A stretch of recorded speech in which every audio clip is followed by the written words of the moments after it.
I offer my humble pranams at Swami's lotus feet.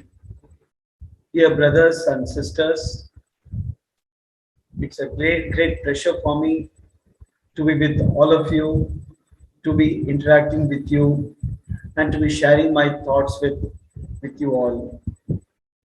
In the topic, I've mentioned Pranava path to perfection. That is Pranava as a way, path to perfection. By perfection, I mean to say reaching the perfect way of living as a human being, or the perfect man or woman, perfect person, human being. The perfect human being, the last stage of human being, or the best human being, or the perfect human being is none but God. That is, man should become God. Swami has explicitly stated so many times that the purpose of human life is to realize God, to become divine, to become one with God.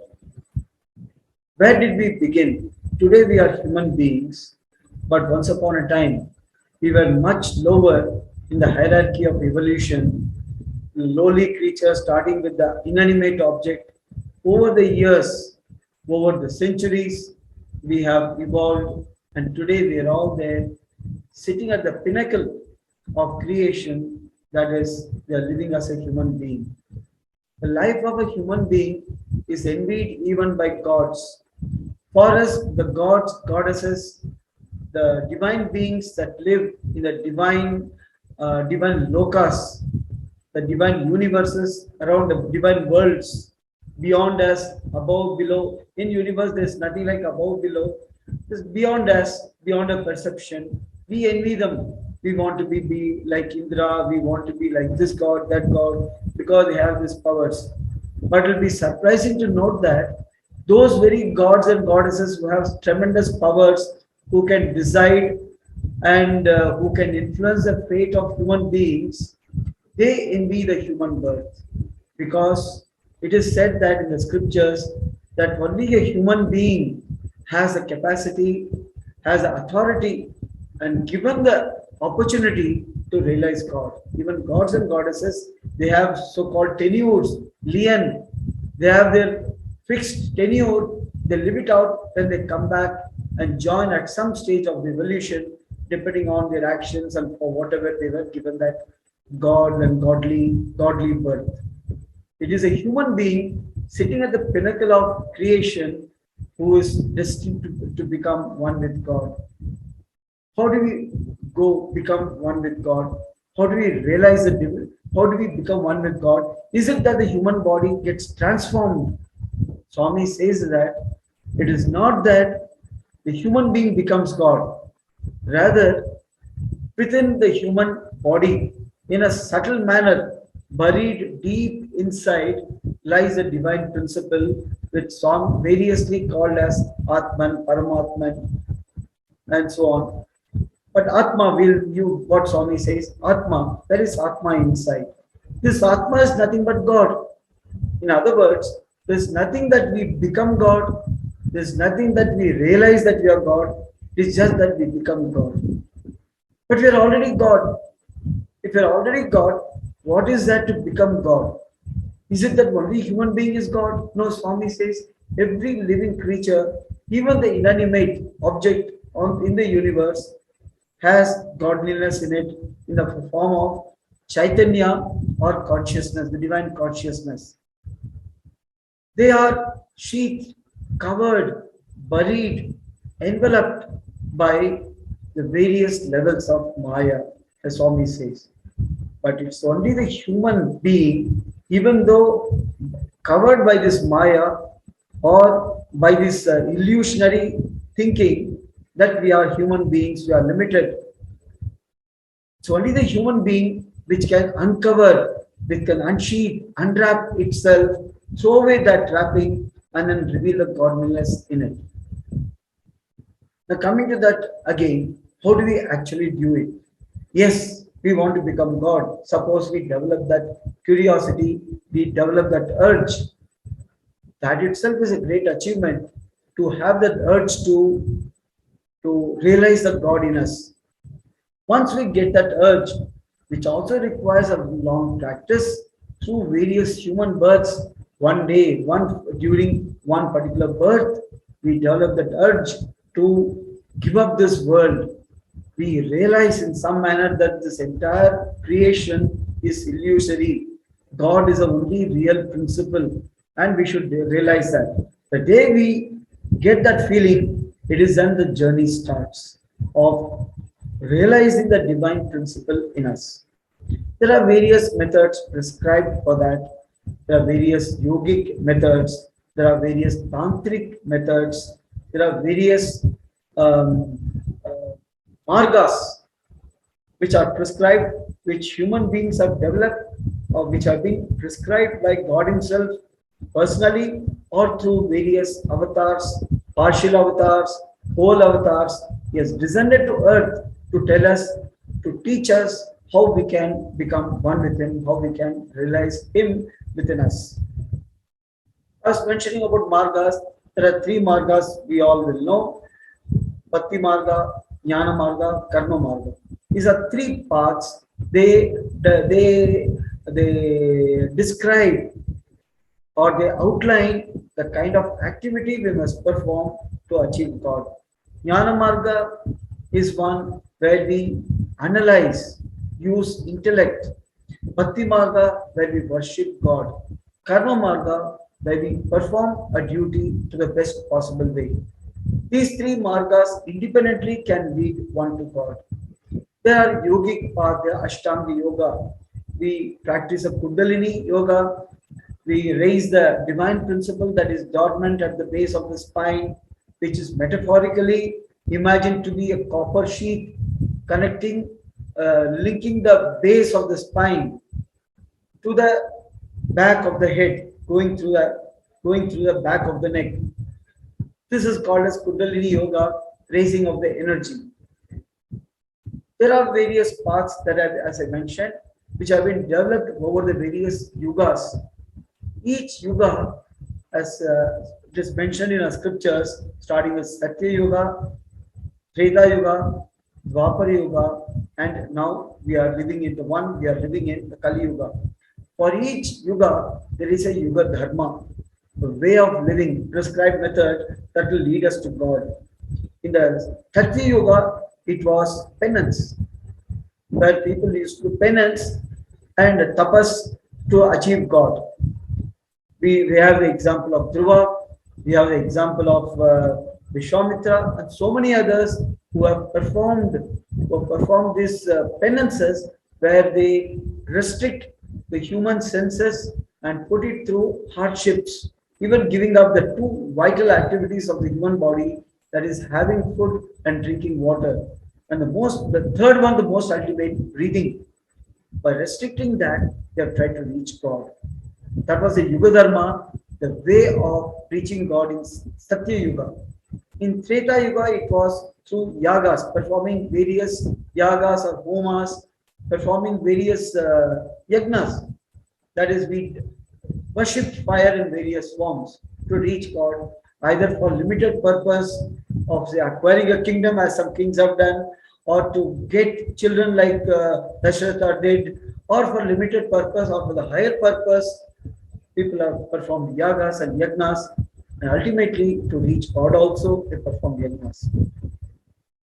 In the Dwapara Yuga, it was through worship of God. It was through worship. We have the example of Bhima. We have the example of so many others who worship God to reach Him, to attain Him, realize Him. In Treta, we notice that if you look at the various paths that have been prescribed, in a way there has been a dilution or simplification of the process. Performing yagna and performing tapas was ultimate, where one had to perform hardship on one's own body. Performing yagnas, it's more leisurely, but it required a little more lot of preparation, elaborate preparation. I remember when this Atiruddra Mahayagna was conducted, Swami had strictly told that the yajna should be performed to perfection, to the dot. Water was brought from every sacred river from all over India. wood of various prescribed trees that are in the Shastras, they were brought. Everything was done to perfection as per the Agama Shastra. So Agama Shastra means the science of performing yajnas, the science of rituals, Agama Shastra. It was to the dot perfect. I'll just digress a bit, unrelated to the topic, but just to lighten the atmosphere, to make it interesting. I'll share with you one beautiful thing how Swami was perfect in all spheres, in all dimensions. We all know about the Veda Purusha Jnana Saptaha Yajna, the 7-day ritual where on the final day, the Purnahuti is given. That is the grand worship, grand offering of various stones, precious stones, akshatas, so many grains, lot of things are offered. And at that time, in the ancient days when this yajna was performed, if the yajna was performed properly, with all sincerity and correctness, then the yajna purusha, that is the one to whom we perform the yajna, will appear as a person, either as a Devi form, woman form, or a man's form, and grant the boon. For Dashratha, the divine person came out of the yajna and offered a vessel of poison and told him to offer it to the queens so that they will conceive of children. Different ways the Veda Purusha will come. When Swami started this yajna, on the final day the Purnahuti was offered. And for the preparation of this, Swami selected one Bairagi Shastri. There is one district, the East Godavari district in Andhra Pradesh, the erstwhile combined Andhra Pradesh, now it is in two parts, erstwhile combined Andhra Pradesh, East Godavari district. There is a particular village or certain areas where people still are very much devoted to and who follow Veda to the best possible way. Often the Shankaracharyas are selected, the Shankaracharya of the south, Kanchi Shankaracharya is selected from there. They are the best practitioners of Vedam. There are some of the Pandits who have been with Swami, associated with Swami, the experts in Veda Panditas, they all come from that region. Swami selected one person from there, Vairagi Shastri, was very well known for conducting yajnas, was, when the yajnas conducted, there will be groups of acolytes, that is, these people who perform the yajna. There will be some who are seniors, there will be some who are juniors, but at the head of them, there will be one Yajamana, the possessor or the person who's in charge of the yajna. Swami selected this person, Vairagi Shastri, and Swami told him, see the scriptures and find out whatever you require, you get. So as per that, he went through the various scriptures, various books. He found out what were required. He started gathering material. At one stage, he approached Swami and said, we require one kamandal, that brass vessel like this with a handle, which should have a particular proportion, a particular shape, etc. With certain markings. That is what is required for doing the achamana, for the main priest to do achamana, it was required. He came and told Swami, Swami, everything is there. This I could not get. Swami, you should help. Swami said, don't worry, I'll take care. Typically, when Swami, when you are approaching these important matters, you will jump into it with all seriousness and you'll make sure that it's available in record time. But in this issue, despite repeated reminder by this priest to Swami, Swami said, I'll take care. I'll take care. It went on. The day for the first day, it was nearing, the number of days were lessening. Probably, I don't remember exactly, 2 or 3 days were left. This Shastri, of course, being Swami's great devotee, close devotee, once Swami has assured, he knew that Swami will do it, he stopped reminding Swami because he felt he has done his duty. And he waited. All preparations were nearing completion except for this one missing vessel. One day, a particular person came to Swami. One lady came to Swami from Chincholi. She is from the royal family, Rani of Chincholi, from that family. She came to visit Swami. She heard about Swami. She wanted to have darshan of Swami. She didn't know much about Swami, but she was a great devotee of Shri Baba. So much so that Among the few occasions Shiri Baba used to leave Shiri and go on a trip. The earlier days, we all know the story of Shiri Baba coming to Shirdi. He came once, then he went. He was away for many years. Then he came back with Malaspati, and then he stayed there for ever till the end. But in between, he has made certain trips to Nasik and some places. One of the few places that he has visited is the Rani of Chincholi's palace. For Swami's use, Shri Baba's use, she had kept a room separate, obviously. She had kept a set of vessels for Swami to partake of food. Now, and she also had a special jatka. She used to receive Shri Baba from the edge of, from the beginning of from the limits of her kingdom, receive Swami, bring in that particular jatka, particular horse-drawn carriage. When this lady came, now back to Vishanti Nilayam, she's come to see Swami. Swami gave her interview. Swami addressed her in the same gruff, elderly tone of Shri Baba, whereas Swami was hardly 20-year-old young lad.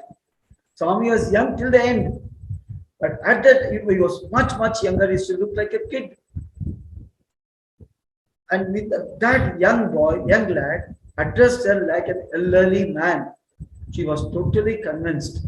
And Swami gave her more convincing reasons of what she was. He described his visit, described the palace, all the things that he has utilized, every possession of hers which Shri Baba has seen that time. Swami described in perfect detail.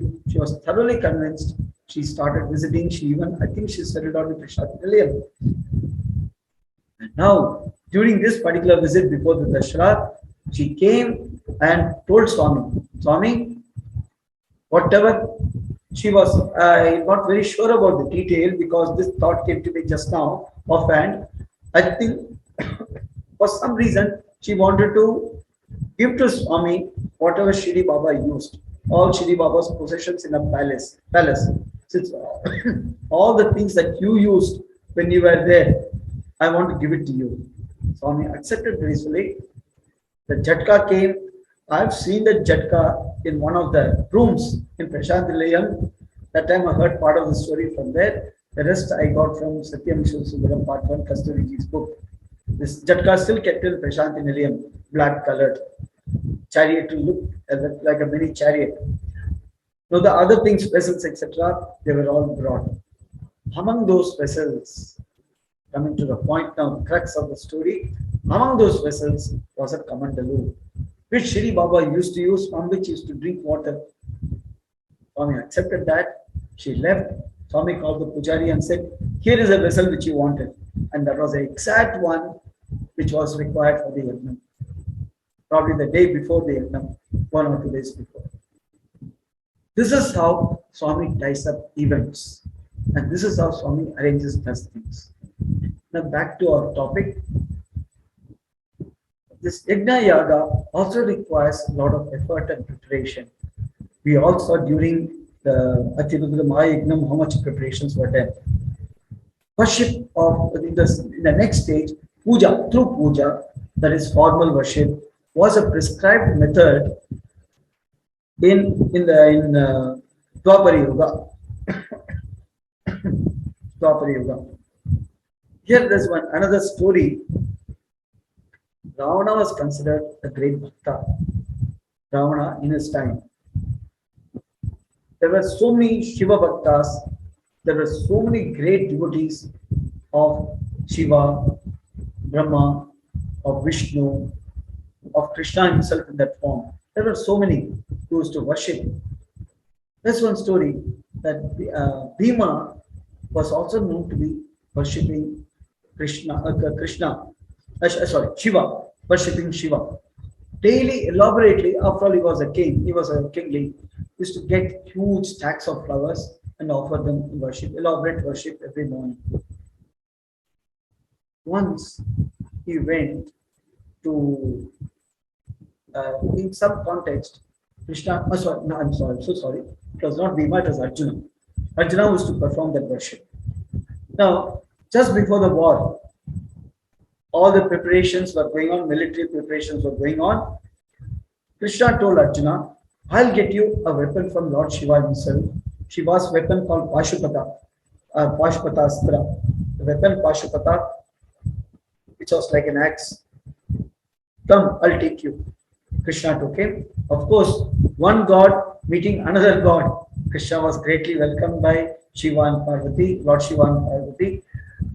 They were welcome, and then Krishna laid out what explained, and he was given the boon, he was given the Astra. And he was told that after the war, he will come back to Arjuna. Before they reached that, along the way, as they went through the Himalayan, through Mount Kailasha, as they were approaching, they're going through the Himalayan ranges. On the way, there are stacks of flowers, huge stacks of flowers. And then this one, Arjuna asked, he thought, he was asking, why this heaps of flowers are lying here? And then he saw that there were many of these servants, that means Shivaganas, Shiva's followers, who were desperately clearing these mounds of flowers. And as they were being cleared, new mounds were being formed. They're just forming, they're struggling to clear. They're laboring to clear them. Arjuna was curious. He asked Krishna, who is this? Then Krishna said, why didn't you ask them yourself? Because he wanted Arjuna to learn the lesson himself. He went and asked, who is this? They didn't even bother to answer Arjuna. He had to ask repeatedly. Then one of them irritatedly told, don't disturb us, we are too busy now, we are not able to finish our job. We want to ask you unnecessary questions. No, please tell me who's doing this. There is somebody in the Guloka, somebody Bhima Sena, somebody, he is on headache for us, who's causing this headache for us. Now, we all know who Bhima was, how Bhima was. His only mantra was eat and sleep. Eat and sleep, that was his mantra. I digress a little more. In our school, I read one poem. The poem is, I don't remember the poet, but the name of the poem is Aram Karo, Aram Karo.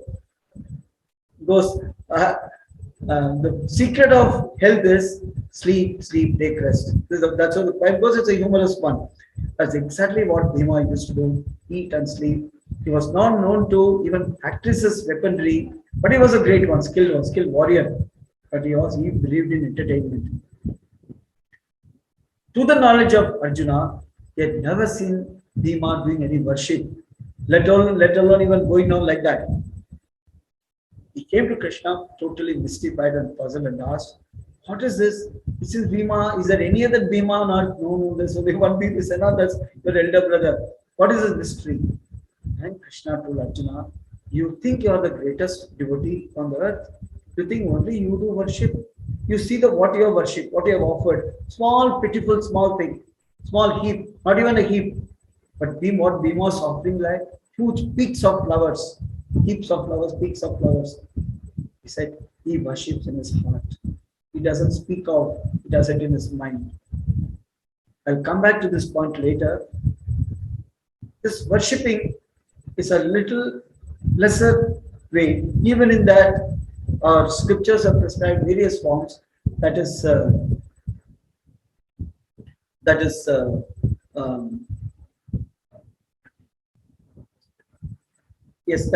Manasika Puja or Bahya Puja.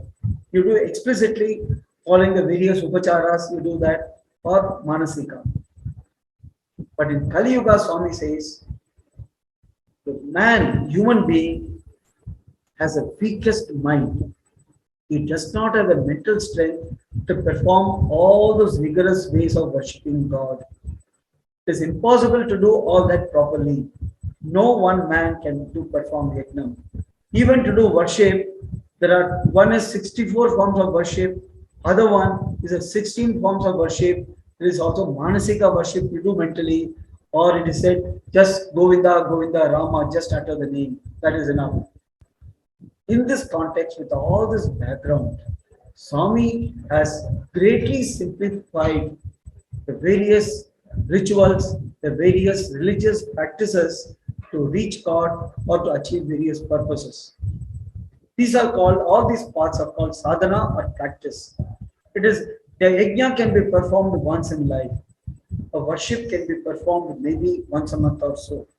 But sadhana requires more frequency, maybe every day. Because Just doing once. Suppose it said you say Rama and you attain God. We all can try saying Rama, we are not attaining God. Once is not enough. What is the problem? Is there a lack of power in the mantra? Or is there a fault in the way in which we do this sadhana? Now, a sadhana is repeated practice. We do the same thing again and again. Among the many sadhanas Swami has given, in fact, he has told people in the Kali Yuga, bhajans are the best form of sadhana. You don't have to worry about anything, any ritual, drop everything. And this is beyond religion. You can be a Hindu, I can be a Christian, he or she can be a Muslim. It doesn't matter. Seeing the glory of God in whichever form, that is enough. That's the best way to reach God. But those who want, Swami gives various methods. He has given Jyoti Dhyana. He has even prescribed Kundalini Yoga to people. Indra Devi, she had a vision of Kundalini. Above Swami said she saw the vision. Swami confirmed.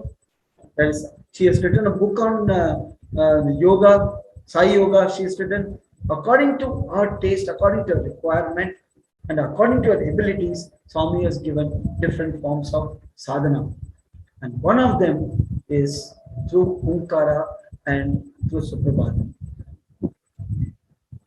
A common misconception, which even I had as a young boy, is that, and which even many elders have this and pass it on to the younger generation, and which they themselves feel is that Suprabhatham means waking God. God is sleeping on a nice cot, luxurious cot. He has had restful sleep in the night. He is unable to get up in the morning. So I should get up before God as a God, Lord, wake up. It's time for you to perform your duties. If you take the literary meaning of the Suprabhatham words, whether Venkateshwara Suprabhatham or Satyasai Suprabhatham or any other Suprabhatham which are popularly practiced, the wordings typically go like this: "Oh Lord, you are sleeping. We devotees, we have come. You are singing your glory. Please get up, get ready, have your ablutions, come out and give darshan." Doesn't it? I used to find it ridiculous. I used to find it funny. What is the meaning of waking up God? I can get up before God is sleeping after me. And juvenile way, I used to ridicule. I had a very low opinion about this. It's only after coming to Swami, after reading Swami's explanations and listening to Swami, I realized the fundamental truth of this, the purpose of Omkara chanting and Suprabhatham singing. Suprabhatham singing is not to awaken God sitting somewhere in some distant loka. It is to awaken the God which is dormant in myself. God is present inside. The consciousness is that the Atma is inside, but Atma mixed with the world, with the senses, covered by senses, is called Jivatma. Jivatma is something like fire, coal fire covered with ashes. Removing that, realizing God is like blowing away the ashes. Removing the ashes in some manner, and the fire will burn again.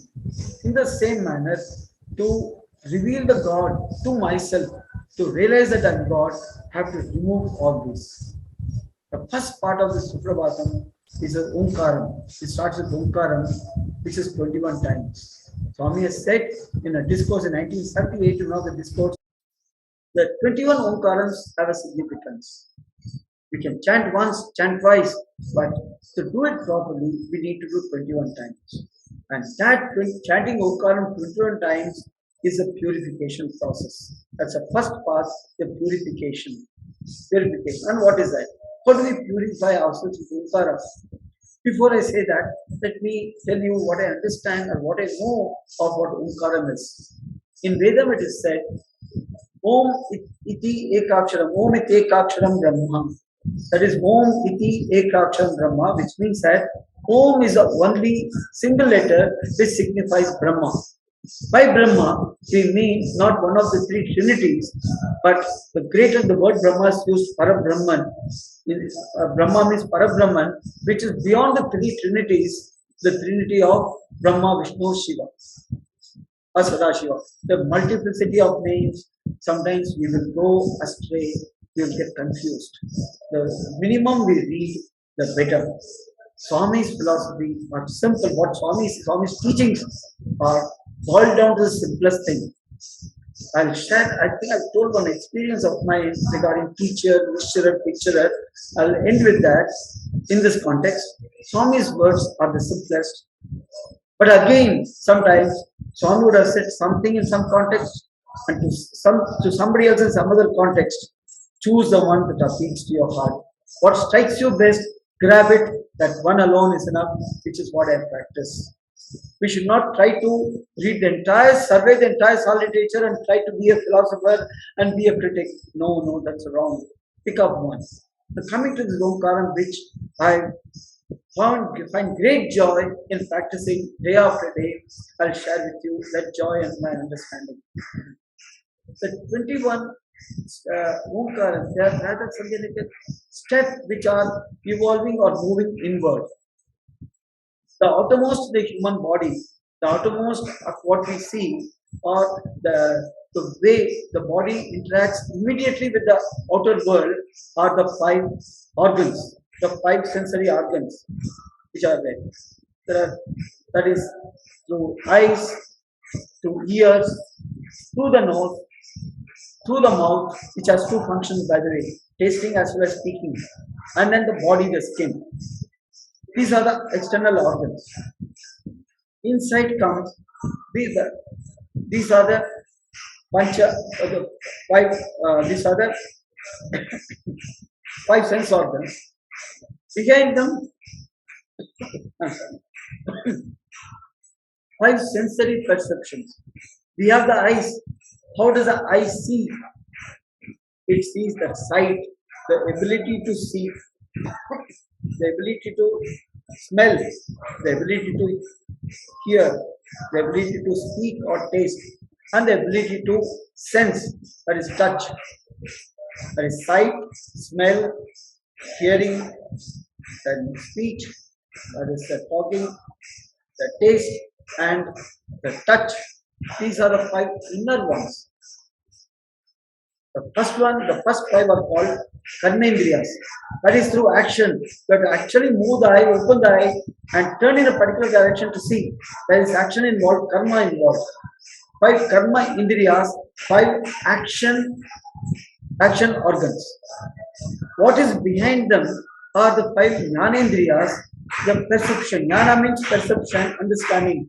When we see, we realize, recognize, and relate to our knowledge, we see and we recognize it.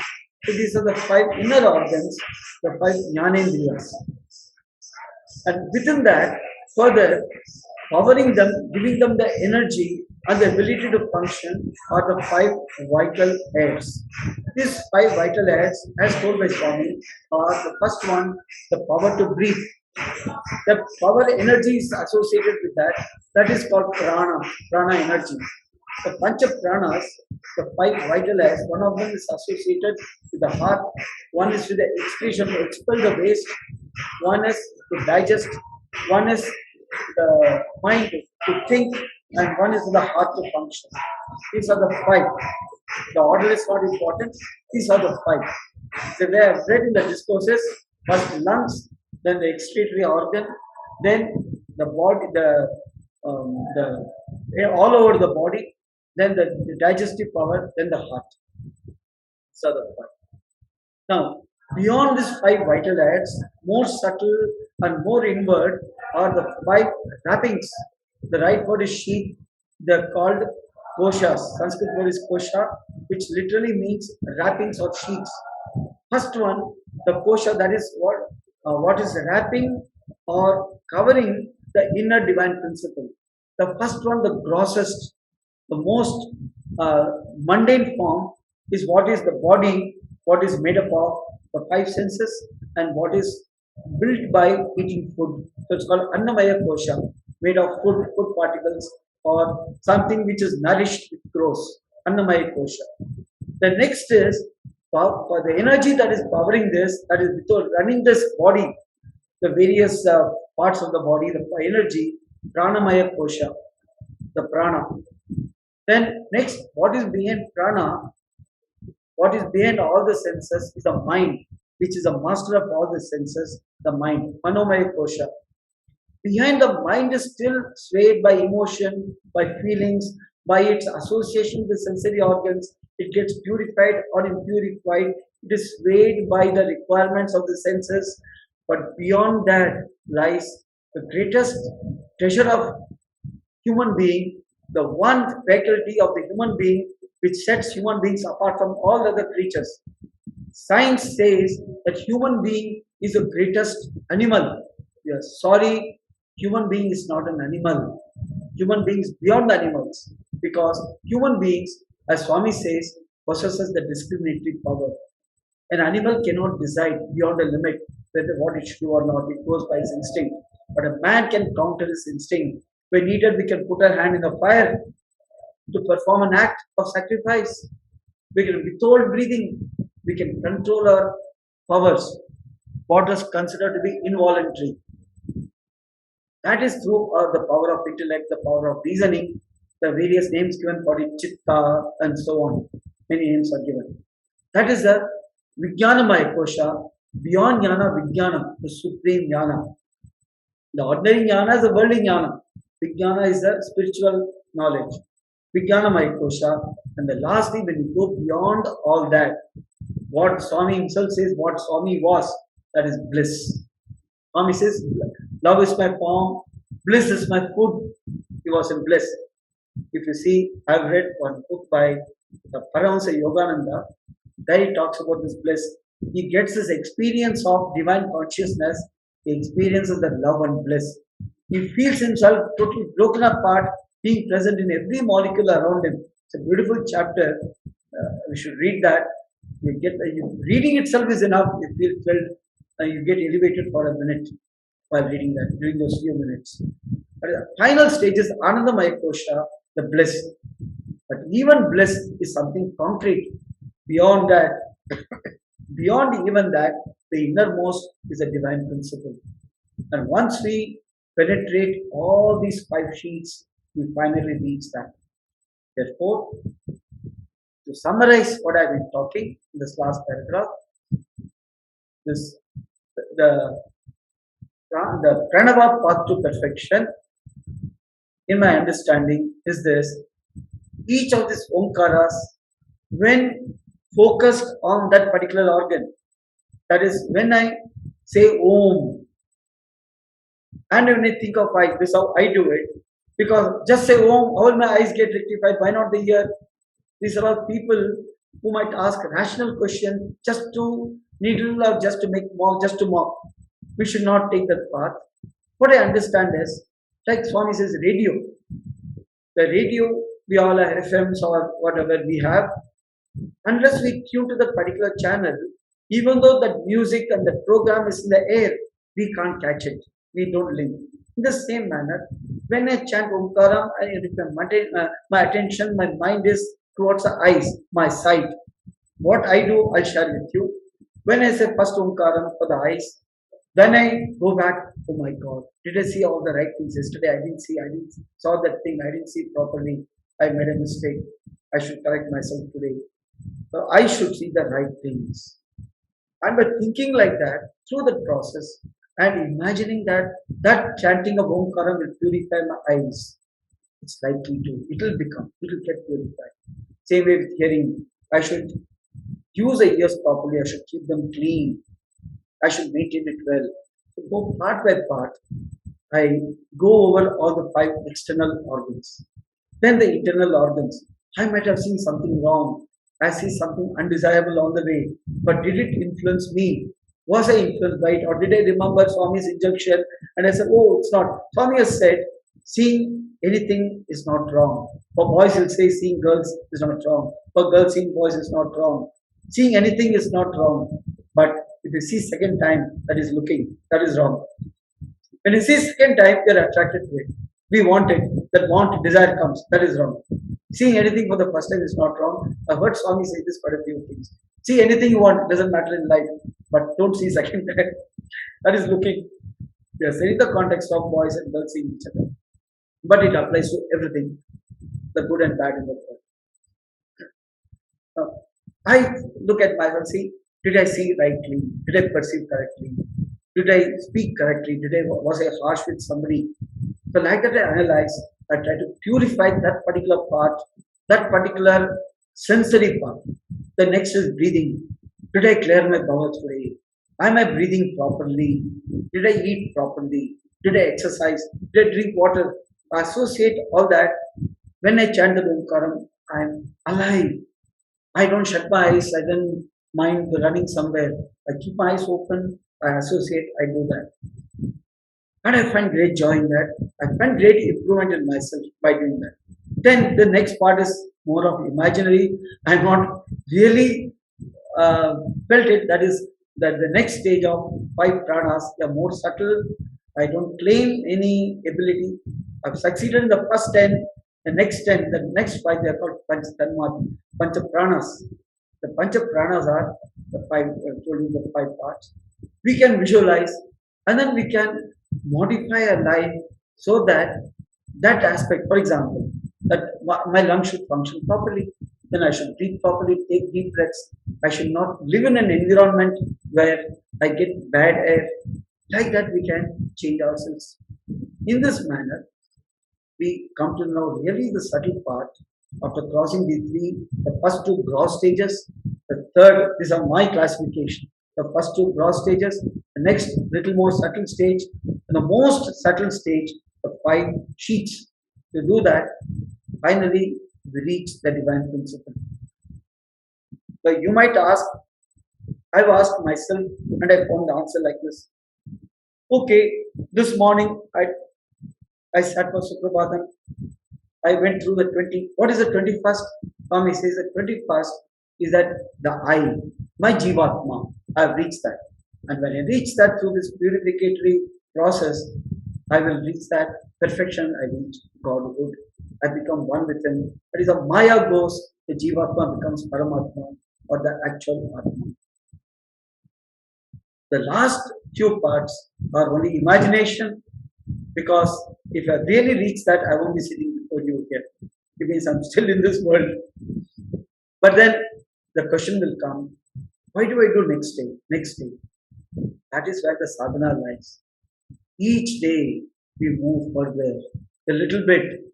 It is said that there's a proverb in Tamil that when a ant moves along a particular path on the rock, even the rock will get ground down. Snake, it has literally happened. You must have seen when ants go on a particular path, the stone gets ground. Even suppose we walk along a particular path, the path gets imprinted, there even the rock gets ground. In the same manner, in a reverse way, by repeated progress, by repeated practice of this sadhana, of this method, repeated practice, by repetition every day, we can go improve, perfect ourselves. Just like many of you will be practicing yogasana, even practice of Omkaram, as we practice each day, will improve. We'll chant better, the Omkaram will be longer, the yoga will be more flexible, we will do better, or we will understand better. And one fine day, we don't know when. Let's pray that day will come. Let's walk with that faith along this path. Walk with that faith that one day we'll reach that perfection, one day we'll become God, which is what is the end of this divine Leela. After that, what will happen, we don't know. But Swami has told us, let us follow that. The Pranava, path to perfection, the 21 chanting of Omkaram, followed by the chanting of Suprabhatham. Regarding Suprabhatham, if you take the literary meaning of the words of the Satyasai Suprabhatham, they describe the glory of God. They describe literally in the Telugu and Sanskrit what do you see there in Shanti Nilayam. The devotees are gathering, they're assembling there, they're looking at him, they're praying for him, come up, come down, come out of the veranda, and then give us a greeting. We're all there, we're waiting with flowers, we want to worship you, women, men, dressed in gorgeous dresses. Like this, in a very descriptive manner, it goes on. Now, my understanding of that is when we start in a spiritual path, we're all starting from a very, very mundane level where we live ordinary life filled with all these bodily requirements and bodily tastes and weaknesses. Therefore, through this imagery of a place, a sacred place, God appearing, that human being can be trained and slowly be evolved, come out of it, and one day realize that it is all just imagery, but what is real is the subtle, the abstract, the divine principle, the divine understanding. We don't, after some stage, we don't require those props or the support we don't need. It's like this. When we were children, we were told north is that side, opposite we have south, east, west. As children, we didn't ask, maybe some of us asked, where is north? We keep going, and if they, by the time the children come to know, learn geography that earth is round, and we are told that water goes round, when in north will become south. Ultimately, now we know there is no north, there is no south, there is no east, there is no west, there is no up, there is no down, and spiritually there is no in, there is no out. But all these are props, all these are supports in the initial stages, the crutches.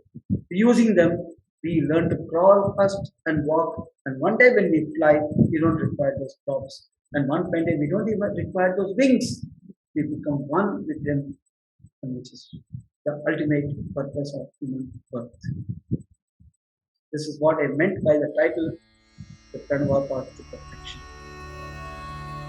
Sign off.